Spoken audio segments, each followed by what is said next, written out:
بسم اللہ الرحمن الرحیم۔ سورہ نور آیت نمبر 61 میں اللہ فرماتا ہے، مسلمانوں، نہ تو اندھے پر کچھ گناہ ہے اور نہ لنگڑے پر اور نہ بیمار پر اور نہ خود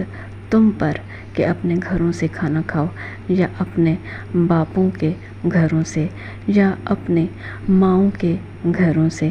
یا بھائیوں کے گھروں سے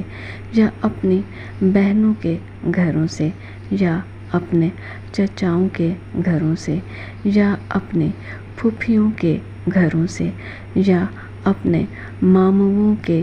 گھروں سے یا اپنے خالاؤں کے گھروں سے یا اس گھر سے جس کی کنجیاں تمہارے ہاتھ میں ہوں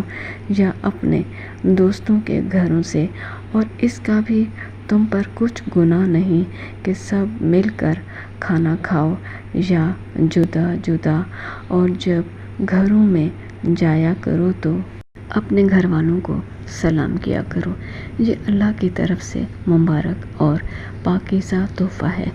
اس طرح اللہ اپنی آیتیں یعنی باتیں کھول کھول کر یعنی بڑی وضاحت کے ساتھ بیان فرماتا ہے تاکہ تم سمجھو۔